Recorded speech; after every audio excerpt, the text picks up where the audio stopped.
Alors aujourd'hui une vidéo pour parler des anges gardiens, des guides. Voilà.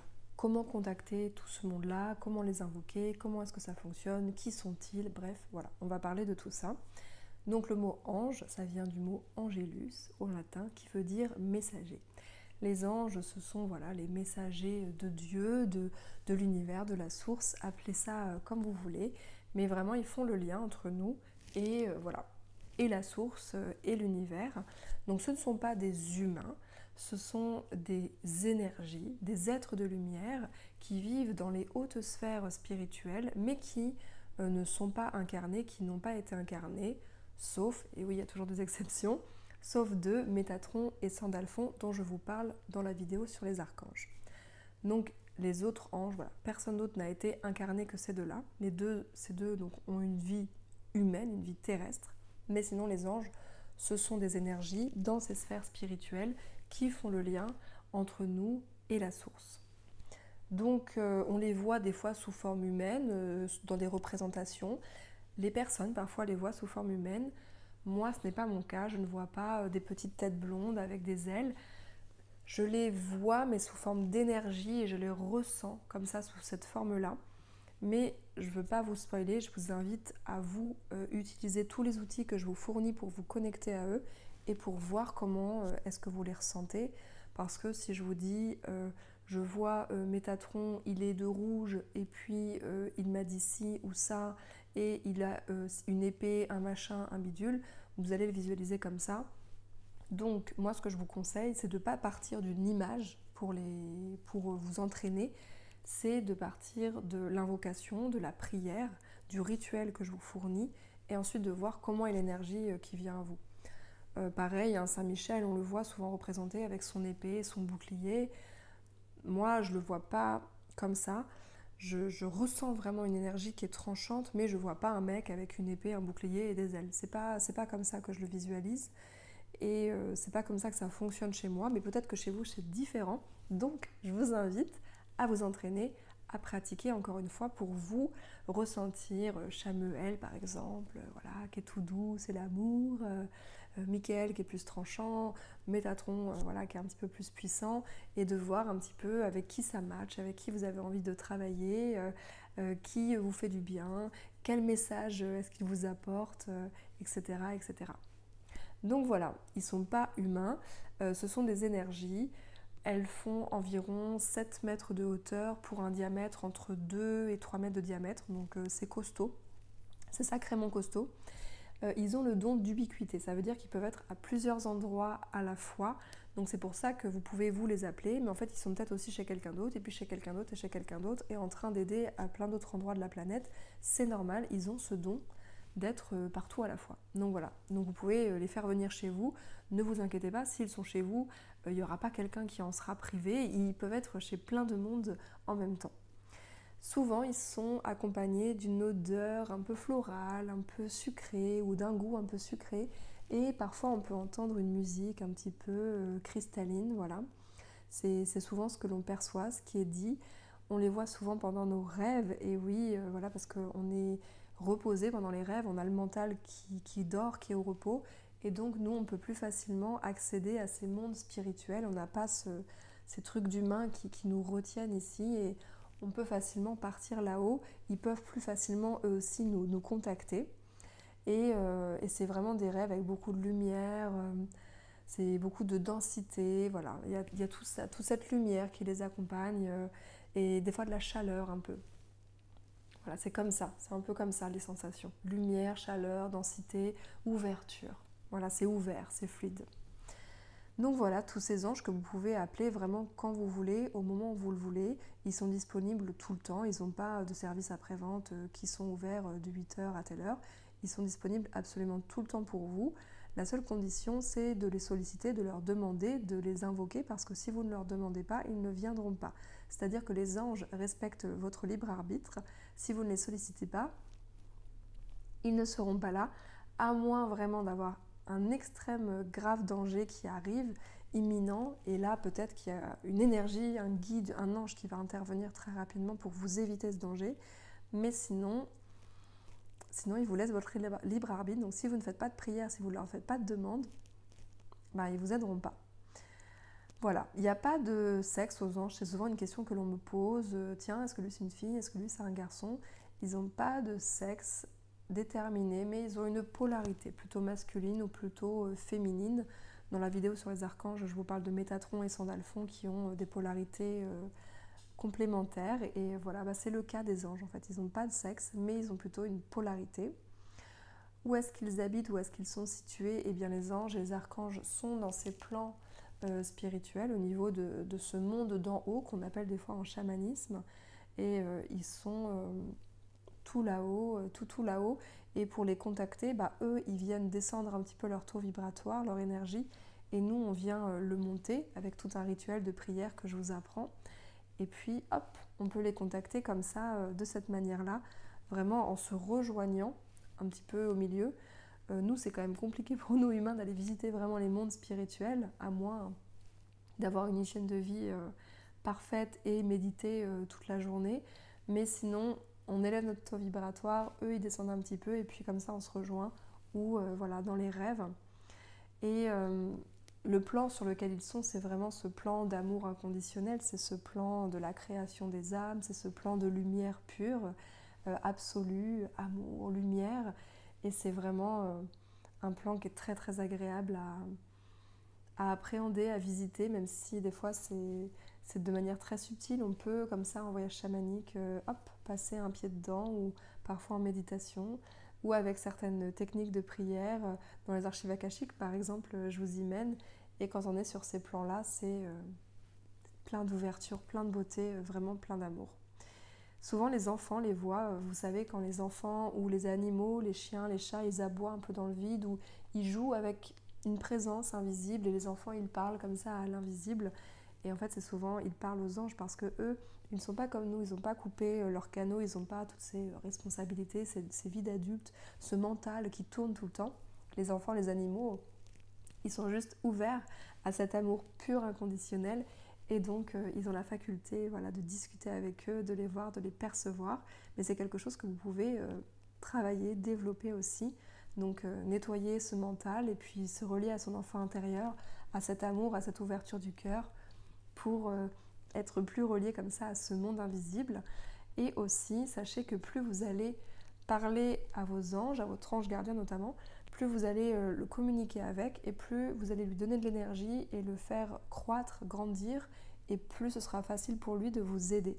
Donc ça, c'est vraiment top, c'est-à-dire que plus vous allez vous adresser à lui, de préférence à haute voix, et plus il sera là pour vous aider. Moi, par exemple, Métatron, je l'ai souvent près de moi, mais parce que je l'ai appelé, je pense à lui. On peut faire des offrandes aussi aux anges, on peut mettre seulement une petite image d'eux, voilà, une petite fleur en disant bah tiens, je pense à toi. Moi, j'ai mis le sceau de Métatron parce que j'adore Métatron, c'est mon chouchou, vous le savez. Mais voilà, ça peut être une offrande, une image, et pensez à lui, en fait, ça le nourrit. Ça le nourrit, et du coup, il peut vous aider encore plus facilement. La mission des anges, c'est vraiment une mission de protection, plutôt de protection. Et la mission des guides, par exemple, ça va plus être de vous guider, en fait. Voilà. Donc les anges, c'est plus dans la protection, et les guides dans la guidance. C'est là où, en fait, où va se situer la différence.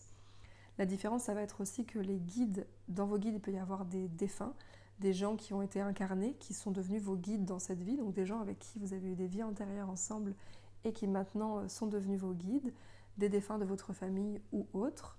Mais voilà, ce sont plutôt des gens qui ont été incarnés, pas que, et les anges, bien du coup, des personnes qui n'ont pas été incarnées. Et c'est vraiment de veiller à votre bien-être, à ce que tout se passe bien pour l'évolution de votre âme. Après aussi votre évolution sur votre chemin spirituel, c'est quelque chose qui vous attire. Donc les anges, les guides vont vraiment tout faire pour vous aider, à une condition de les appeler, encore une fois. Donc c'est vraiment de les solliciter, leur parler. Si jamais vraiment vous êtes sur la mauvaise voie, ils vont peut-être vous envoyer un gros stop, mais c'est de communiquer le plus possible avec eux pour que leur énergie soit plus forte et pour qu'ils arrivent plus rapidement, pour que tout soit beaucoup plus rapide, parce que c'est un peu comme une amitié, c'est-à-dire que si vous ne leur parlez jamais, vous leur parlez une fois dans l'année, ben, le lien va s'étioler. Alors que si vous renforcez le lien constamment, tous les jours, par la pensée, par les paroles, par l'amour, par le cœur, eh bien le lien va devenir de plus en plus fort et leurs réponses seront aussi de plus en plus rapides. Je vais vous dire un peu quelques missions qu'ont les anges. Donc les anges veillent sur vous, ils vous réconfortent, ils vous guident, ils viennent à votre secours, ils vous préviennent d'un danger imminent, ils vous soufflent des intuitions, ils répondent à vos demandes, à vos prières, ils vous aident dans les passages d'âme, parce que oui, c'est quelque chose que je ne vous ai pas dit, mais les anges sont souvent présents lors des passages d'âme, donc à la naissance, au décès, lors d'un deuil aussi, lors d'une rupture, lors d'une maladie, lors d'un déménagement. En fait, une reconversion, tous les changements de vie importants, ça peut être aussi la ménopause, l'adolescence, vous voyez, certaines parties comme ça de notre évolution. Les anges sont là lors de ces passages d'âme, lors de ces changements de vie importants, et vraiment ils vous aident en fait dans cette transition. Ils vous aident aussi lorsque vous avez un choix à faire, ils interviennent dans vos rêves, ils font le lien entre le monde ici et le monde spirituel. Ils nous éclairent aussi de leur lumière, de leur amour, et ils nous aident à nous connecter à cet amour inconditionnel, pur, parce que quand vous travaillez avec les anges, les archanges, eh bien il y a ce lien d'amour. Enfin, moi là qui les appelle régulièrement, je me sens toute guillerette, juste le fait de les appeler et de travailler avec eux, c'est vraiment une sensation qui est super. Et les anges d'ailleurs, même si vous n'y croyez pas, tout le monde aime les anges en fait. Tous les gens, ça parle, dès qu'on parle des anges, les gens ils sont tout guillerés, ça parle à tout le monde, même les gens qui n'y croient pas du tout, qui sont sceptiques. Je sais pas, il y a un truc, il y a une énergie avec les anges, les archanges, et voilà, ça fait plaisir. Au niveau de l'ange gardien, donc il y a beaucoup de questions. Qui est mon ange gardien? Combien est-ce qu'on a d'ange gardien? Combien on a de guides, etc., etc. Je n'ai pas la réponse, la vérité vraie, parce que tout le monde n'est pas d'accord. Pour moi, on a un ange gardien qui nous est attribué à la naissance, et même en fait dès le début de votre âme, dès le début de la création de votre âme jusqu'à la fin en fait, jusqu'à ce que votre âme retourne à la lumière. Pour moi, on a un ange comme ça qui nous suit de avant nos incarnations jusqu'à toujours, qui est vraiment là pour notre mission d'âme. Et ensuite, on a un ange gardien dans chaque vie. Et puis ensuite, on a des anges qui interviennent ponctuellement. Mais pour moi, on a un seul ange gardien dans cette vie. Parfois, ils disent qu'on a deux anges gardiens, un polarité féminine, un de polarité masculine. Il y en a qui disent qu'on a un ange gardien pour le corps, un ange gardien pour l'âme, un ange gardien pour l'astrologie, un ange gardien pour les relations, un ange gardien pour la spiritualité, un ange gardien pour le travail, etc., etc., etc. Bon, bah ça fait beaucoup de monde, au moins vous n'êtes jamais seul, hein, vous êtes bien entouré. Moi, je considère qu'on a un ange gardien qui est déterminé à notre naissance en fonction de notre date de naissance, les anges de la Kabbale. Donc ça, je vous le donnerai dans un livret à télécharger juste en dessous. Et voilà, de mon expérience, de l'expérience aussi la plus que je retrouve autour de moi, c'est vraiment qui nous guide de la naissance jusqu'à notre décès. C'est comme un peu un tuteur, un mentor qui est là tout le temps. Et après, on a des anges annexes qui arrivent. Donc moi, par exemple, mon ange gardien, c'est voilà, un certain ange. Et j'ai Métatron, mais qui n'est pas mon ange gardien, Métatron, mais qui pourtant, avec qui je me sens reliée, avec qui je travaille beaucoup. Et c'est pas le même en fait. Mais voilà, sachez que vous pouvez appeler et vous avez des anges qui interviennent ponctuellement. Comment parler aux anges, aux archanges? Eh bien tout simplement en leur parlant comme à des amis en fait. Enfin, ça a beau être une énergie spirituelle à des fréquences très élevées, c'est aussi comme un ami, quelqu'un vraiment qui vous connaît, qui vous suit, surtout si c'est votre ange gardien, il vous suit depuis tout petit.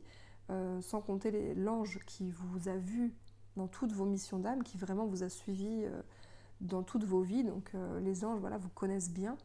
Et faut lui parler avec le cœur, s'adresser avec eux comme ça, avec le cœur, naturellement, comme à un ami. Vous pouvez avoir une petite image, vous pouvez avoir une bougie pour ritualiser ça, un petit autel. Et tout ce qu'on vous demande, c'est d'être sincère, c'est de le faire naturellement, que la demande soit bienveillante, que ce ne soit pas une demande qui soit faite pour autrui, soit vraiment une demande qui soit faite pour vous. Voilà, ça c'est important parce qu'on ne décide pas pour quelqu'un d'autre. Après, si vous voulez aider quelqu'un, vous pouvez demander à ce que les anges lui amènent la personne la plus appropriée pour l'aider. mais vous ne pouvez pas décider pour quelqu'un.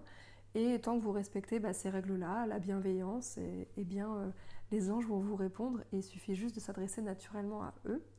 Moi, j'ai des rituels que je vous donne pour les invoquer, pour les faire venir chez vous, pour s'adresser à eux plus facilement. Voilà, avec toute une méthode, un rituel, un petit protocole. Mais vous pouvez essayer chez vous comme ça de prier et puis de les solliciter comme vous solliciteriez un ami. Voilà. Je vais vous donner des petites astuces pour avoir une prière qui fonctionne. Donc, avoir un taux vibratoire élevé, voilà. Ça, c'est important parce que si vous êtes hyper fatigué, si vous n'êtes pas bien, si vous êtes en colère, si vous avez plein d'émotions comme ça négatives, ça va être compliqué de confier la prière à Sandalphon et qu'elle soit donnée. Voilà, c'est d'être quand même dans un état un peu serein pour pouvoir demander et pas être énervé, quoi. Comme avec un ami. Si tu demandes un truc et que tu es super énervé, ça va être moins bien reçu. Ensuite, faire vos demandes, vos prières avec une intention pure, bien sûr, bienveillante, ça je vous l'ai dit. Donc rien qui nuise à autrui, évidemment. Ensuite, plutôt à voix haute que par la pensée, parce que la voix est créatrice, même si la pensée l'est aussi, mais la voix a plus d'impact. Ensuite, on formule une prière sans formule négative, voilà, parce que l'univers n'entend pas la négation. Donc si vous dites pourquoi est-ce que je suis pauvre, en fait l'univers il va entendre pauvre, voilà, donc vous aurez de la pauvreté. Ensuite, de demander quelque chose sans trop de contraintes, donc si vous dites je veux une maison bleue au volet vert le 15 juillet à 17h et puis ensuite mon travail commencera à telle date et ensuite mon mariage sera situé à peu près à telle date et non, vous pouvez pas demander un truc hyper cadré. Vous pouvez rêver, vous pouvez demander quelque chose dans le temps, vous pouvez dire tiens j'aimerais bien déménager vers avril, mais parfois les gens mettent beaucoup de contraintes dans leurs souhaits, dans la réalisation de leurs souhaits et en fait se coupent de quelque chose d'autre. Donc laissez un peu d'ouverture, laissez un peu de champ de libre arbitre dans vos demandes quand même, parce que sinon vous risquez de ne pas avoir en fait. Parce que peut-être que votre maison bleue au volet vert, vous ne l'aurez pas le 15 juillet, mais vous l'aurez le 18. Donc voilà, laissez un peu d'ouverture dans vos vœux. Ensuite, après avoir fait vos vœux, votre demande, votre prière, et bien pratiquez surtout la gratitude. Donc de manière spontanée après la prière, mais aussi peut-être de manière spontanée. Donc ça peut être au réveil, de se dire ouais, c'est chouette, j'ai peut-être pas tout ce que je voudrais dans la vie, mais j'ai un toit, j'ai de quoi manger, j'ai internet, je peux regarder des vidéos de Camille qui parle des anges, voilà, la vie est cool. C'est de pratiquer la gratitude au quotidien pour vraiment s'entraîner à remercier, même si vous n'avez pas encore reçu ce que vous avez demandé, mais ça envoie une good vibes, comme quoi vous êtes dans un état de réception apte à recevoir tous vos vœux, toutes vos demandes. Et ensuite, la dernière astuce, c'est d'avoir la foi, d'y croire, parce que si vous faites votre prière comme ça, oui, je voudrais une maison bleue au volet vert, et puis voilà, et puis de toute façon c'est du bullshit les anges, c'est sûr ça ne marchera pas. Et faites votre prière avec le cœur, avec bienveillance, avec amour, et un peu ouverte aussi à ce qui va se passer. Et puis vous y croyez, voilà, vous êtes à fond. Parce que si vous faites un truc sans y mettre d'intention, sans y mettre de cœur, c'est sûr que ça ne marchera jamais. Comment les anges nous répondent ? Bien, j'aimerais bien vous dire que les archanges et les anges, ils nous répondent comme ça, comme je vous parle, vous et moi, mais ça ne se passe pas exactement comme ça. Les anges, les archanges et les guides nous parlent souvent par signe, par synchronicité, même si des fois on peut entendre, ils peuvent vraiment nous parler ou nous donner des messages oraux, mais souvent c'est des signes de synchronicité, ils ont vraiment leur langage à eux. Et quand on a cette sensation de signe, là, on est surpris par un signe, ça c'est un ange, un guide qui nous fait passer un message, et c'est vraiment un gros oui, c'est hop, vas-y, la voie est libre, vas-y, j'ai répondu à ta question. Et il faut vraiment avoir cette petite sensation de signe de synchronicité. On peut recevoir les signes et les messages des anges dans les rêves aussi, parce que notre cerveau il est off à ce moment-là, et donc il est apte à recevoir, il est au repos. C'est vraiment le moment idéal où les anges viennent nous souffler des nouvelles idées, la solution à nos problèmes. Et puis souvent on fait nos prières, on fait nos demandes avant d'aller dormir. Donc comme ça on reçoit le message dans le rêve, et puis le matin, vite, bien noter ce que l'on a vu, ce que l'on a ressenti. Parce que même si on ne va pas voir un ange, un mec avec des ailes, on peut des fois dans les rêves voir quelqu'un d'assez lumineux et se dire tiens, c'est rigolo, cette personne, il y avait un peu une aura, quelque chose. Et en fait, ça, c'est un ange. Mais du coup, prend un peu une forme humaine dans vos rêves pour pouvoir vous parler. Ensuite, les intuitions comme ça, là, qui viennent, les intuitions fortes, les pensées qui sont en boucle, une musique qui revient, un sentiment omniprésent, vraiment une idée, tu vois, ou une image, des choses qui reviennent, bah, c'est pareil, c'est les anges, c'est les guides qui viennent confirmer quelque chose. Ça peut être aussi un événement inattendu, un appel inattendu. Tiens, bah, cette personne, c'est rigolo qu'elle m'appelle. Puis en plus, je pensais à elle.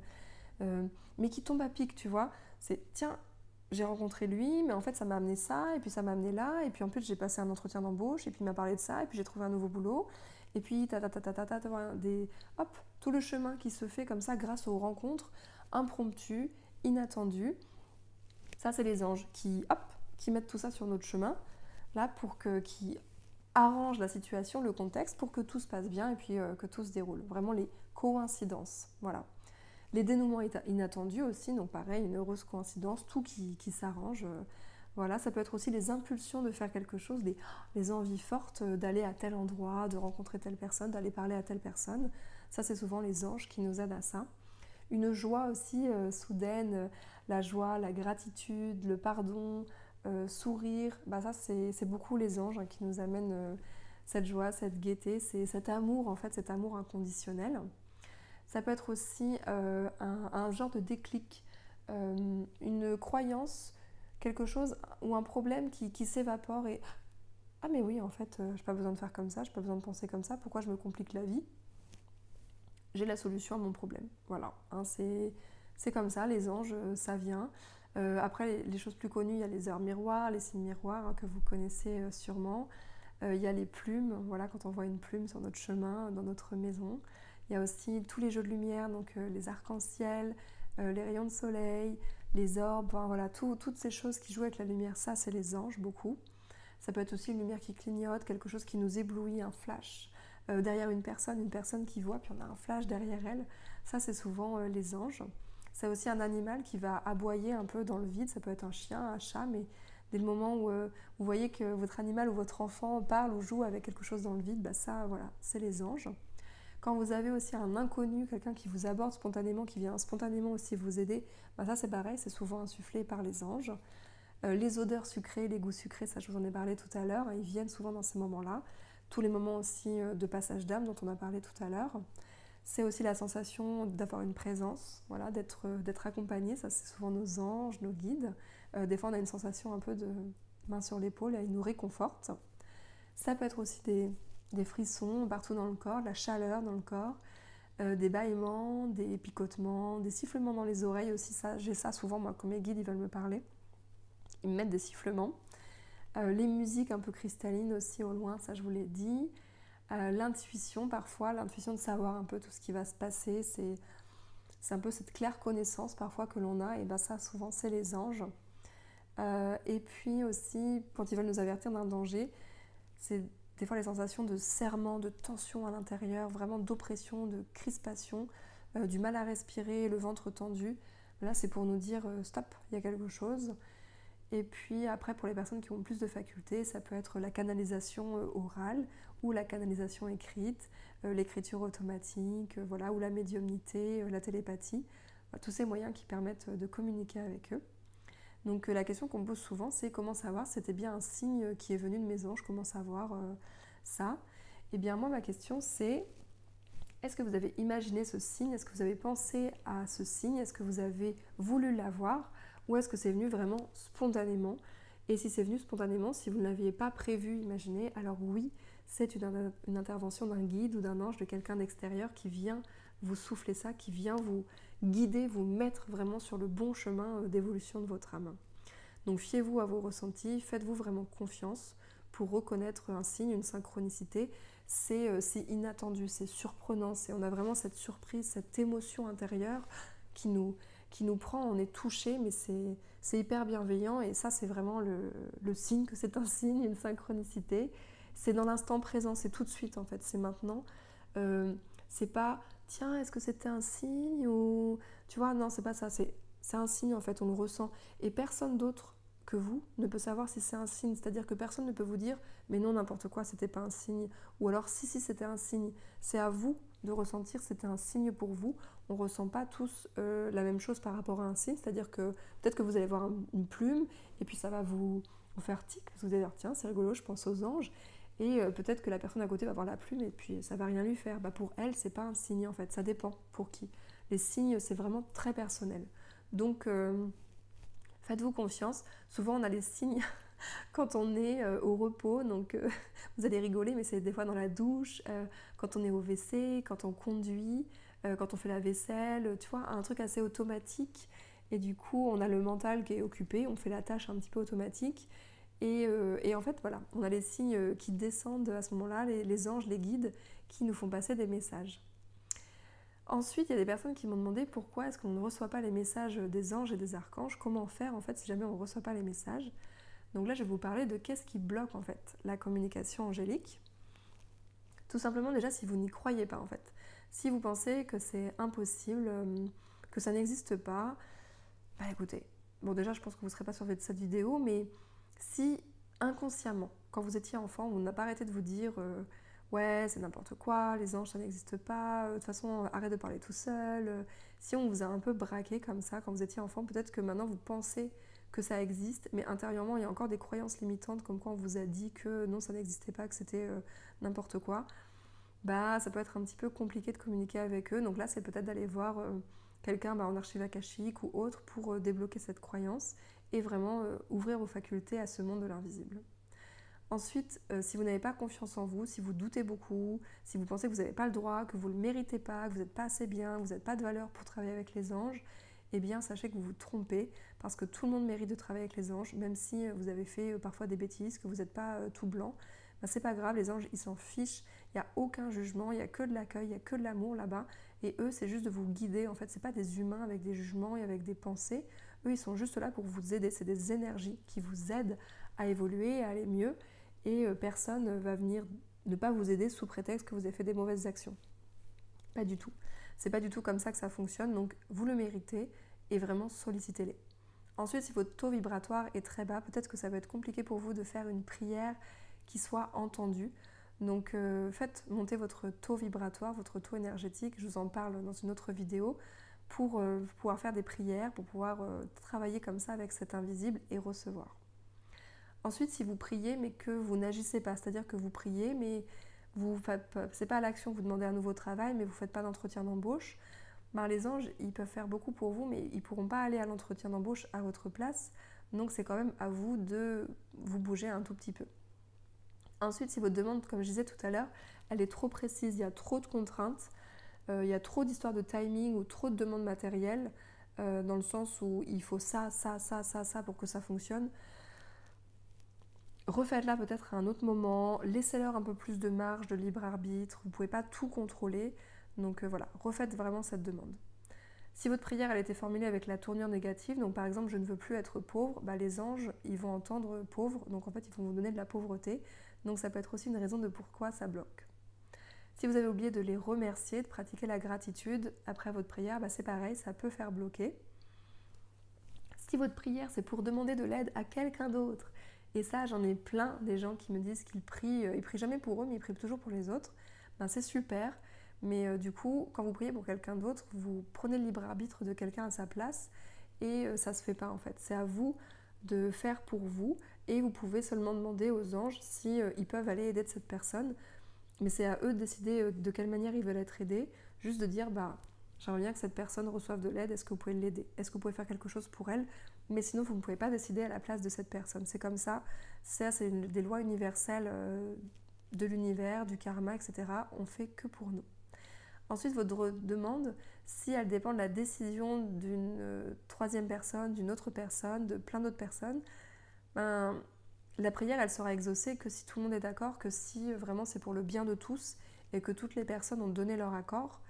Donc ça, si votre demande elle dépend de quelqu'un d'autre, même les anges ils peuvent tout faire, mais ça dépend aussi du libre arbitre d'un autre humain, donc ça va dépendre de cette personne, en l'occurrence de son choix. Ensuite, peut-être que vous croyez que vous n'avez pas de réponse parce que vous ne voyez pas les signes, mais c'est peut-être parce que vous êtes concentré, ou alors vous êtes trop préoccupé et en fait vous passez à côté de leur réponse, tout simplement. Ça arrive très très souvent. Ensuite, parfois, vous avez eu la réponse, mais vous étiez déçu et vous n'avez pas voulu écouter la réponse, vous n'avez pas voulu voir le signe. Donc là aussi, les gens après viennent me dire ça bloque, mais en fait, ils ont reçu les signes, c'est juste qu'ils n'en voulaient pas. Ensuite, parfois, vous avez eu un autre résultat que prévu. Eh bien, peut-être que vous avez eu ce que vous avez demandé, ou alors ça ne pouvait pas vous être amené de cette manière-là. Donc lâchez aussi un peu prise sur les attentes, sur la forme attendue, parce que souvent c'est différent. On a ce que l'on obtient, mais sous une autre forme. Et oui, ça arrive souvent. Ensuite, vous n'avez pas encore eu le résultat, mais peut-être que ce n'était pas le bon moment. Donc pareil, faites preuve de patience, de résilience. Tout est juste, tout vient à point à qui c'est attendre. Donc vraiment, ne vous inquiétez pas, l'univers, il est intelligent. Les choses vont arriver. Juste, c'est peut-être pas au moment où vous le souhaitez et ça arrivera peut-être un petit peu plus tard. Ensuite, vous faites tout pour que ça fonctionne, mais rien ne vient. Bien peut-être que vous n'avez pas encore compris quelque chose, peut-être que vous n'avez pas encore ouvert les yeux sur quelque chose, sur une situation, peut-être qu'il y a un blocage karmique aussi à nettoyer du transgénérationnel ou des vies antérieures. Et du coup, voilà, vous avez beau tout faire, en fait, ça bloque, mais ça c'est un blocage qui est interne. Peut-être aussi que votre demande n'est pas en accord avec votre chemin d'incarnation, avec votre mission de vie, votre mission d'âme, avec les choix que vous avez faits avant de vous incarner. Et ça peut aussi expliquer pourquoi vous n'avez pas ce que vous voulez. Et enfin, votre demande, elle peut être refusée, bloquée parce qu'elle ne respecte pas les lois de l'univers, donc la loi de l'attraction, la loi de cause à effet, la loi du karma. Si votre demande, elle n'est pas en accord avec ces lois-là, eh bien, elle ne sera pas exaucée. Ensuite, on me demande souvent la différence entre les anges et les guides. Donc, je vous ai dit que les deux, c'était des puissances lumineuses vraiment d'amour inconditionnel qui vibrent à des fréquences très élevées. Mais voilà, les anges, un petit peu plus au-dessus des guides, que les guides peuvent être des défunts, des personnes qui ont été incarnées avec vous, qui maintenant sont devenus guides dans cette vie. Moi, personnellement, mes anges, c'est vrai que je les vois plutôt à droite et mes guides plutôt en face de moi ou vers la gauche. Mais c'est pas le cas pour tout le monde, donc c'est à vous d'appeler, de communiquer avec eux. Dans mon programme, je vous donne un moyen de communiquer, de contacter vos guides directement et puis de voir où est-ce que vous ressentez tout ce beau monde. Voilà. On a donc un ange gardien à notre naissance et puis un ange aussi et un guide qui nous accompagne dans vraiment toutes nos incarnations. Et puis on dit qu'on a un guide pour notre mission d'âme et après des guides un peu secondaires pour la mission de vie, pour notre métier, pour nos passions, pour notre développement spirituel, personnel. Voilà, il y a plein de guides. Moi, je n'ai pas les prénoms de tous, mais ça ne me dérange pas. Je les appelle comme ça quand j'ai besoin d'eux. Et puis, je demande à ce que la personne, l'être de lumière le plus approprié, soit amené à moi.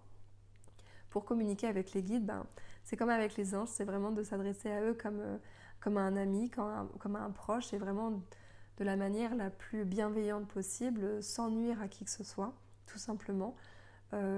Voilà, c'est très naturel en fait comme lien et encore une fois, c'est un besoin de demander, c'est un lien qui se tisse, donc parlez-leur, faites-leur des petites offrandes, des petites pensées, des petits cadeaux et puis donnez-leur votre consentement pour faire. Il faut vraiment les solliciter encore une fois, sinon ils ne feront pas pour vous, ils ne vous aideront pas. Donc vraiment demandez et vous recevrez.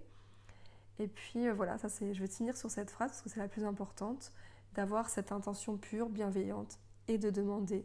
Et tout ça, tout ce que je vous ai donné là, ça va faire que vos prières, elles vont être faites de manière juste, elles vont pouvoir être entendues et surtout elles vont pouvoir être exaucées. Je vous dis à très vite.